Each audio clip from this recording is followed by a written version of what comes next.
Europe 1, historiquement vôtre, avec Stéphane Bern. Oui, mes aïeux, quelle époque, une époque et même plusieurs qu'on vous raconte chaque jour pendant 2 heures. Toujours avec Jean-Luc Lemoyne, David Castel-Lopez qu'on retrouve dans un instant. Et aujourd'hui avec vous, Olivier Pouls, notre guide culinaire vivant et même bon vivant. Ça s'est passé dans le passé, on remonte dans les années 50 lorsque la télévision s'invite dans les foyers pour les plus privilégiés, que la cuisine s'invite, elle, à la télé, Olivier. Oui. Impossible aujourd'hui d'allumer sa télévision sans tomber sur un programme culinaire. Il y en a partout.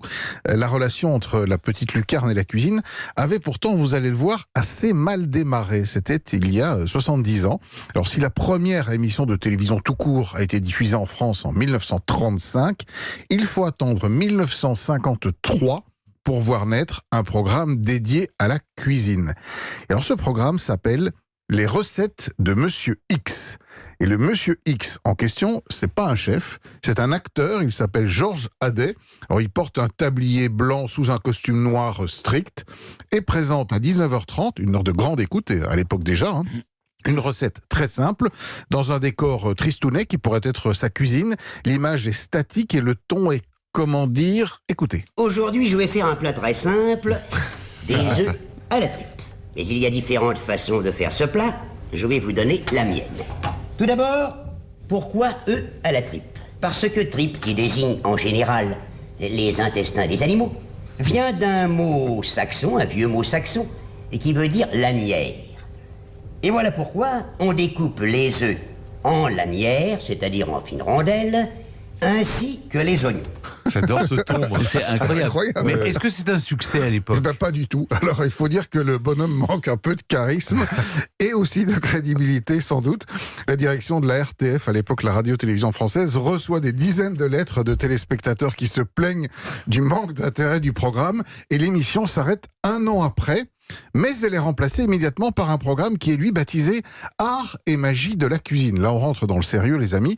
Pour la présenter, un duo qui va lui marquer l'histoire de la télévision en général, Catherine Langeais et le truculent chef triplement étoilé de l'époque, Raymond Oliver, qui officie au Grand Véfour. Alors là, on rigole plus, les recettes sont plus pointues, le chef impose son charisme, l'émission cartonne et restera à l'antenne jusqu'en mai 68, soit durant 14 années. Quelques séquences sont encore cultes, elles démontrent qu'en un demi-siècle aussi la cuisine a évolué. Je vous propose d'écouter un petit extrait. C'est du rhum qui rentre comme parfum principal. Voyez-vous, j'en mets environ 3 fois plus ou 2 fois plus que je n'ai mis d'anis, c'est-à-dire 1 tiers environ d'anis, 2 tiers de rhum. Et en tout? Et en tout, ça doit donner un très grand verre à vin, un très grand verre à vin de Bordeaux, c'est-à-dire pas loin d'un quart de litre. Je m'approche un peu plus près parce que c'est bien sympathique. On peut en manger des quantités. Les crêpes comme ça, elles ne sont pas grasses, elles sont sèches. Bon, eh bien écoutez, je pense que cette recette va plaire à nos spectateurs qui n'ont pas de four. Oui, la recette des crêpes par Raymond Oliver, je peux vous garantir, c'est culte. Et j'ai enlevé la séquence où il rajoute encore de la bière. Ah, c'est ça, ouais. Mais qui va prendre la relève? Eh bien, dans la famille Oliver, après le père, je demande le fils. En 1978, Michel Oliver, donc le fils de Raymond, se retrouve sur Antenne 2 à l'époque aux côtés d'Anne-Marie Pesson le samedi. Et ça, je me souviens, je le regardais pour La vérité est au fond de la marmite. L'émission va durer jusqu'en 1983. Les années 80 seront aussi marquées par un célèbre duo, Maïté et Micheline, évidemment. Mais quand on les écoute d'ailleurs, c'est assez proche de Raymond Oliver. Il y avait un côté très naturel avec la cuisine des mousquetaires. Ah, c'est complètement cash, c'est extraordinaire. Ça fera le succès de FR3 entre 83 et 97. On peut encore citer évidemment Joël Robuchon et son fameux Et bon appétit, bien sûr.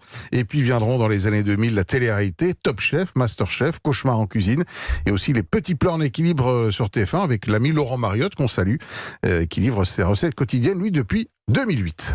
Merci beaucoup, Olivier. Et puis, on rappelle la table des bons vivants, quand même, puisqu'on parle de Laurent Mariotte. Europe 1, historiquement vôtre, avec Stéphane Bern.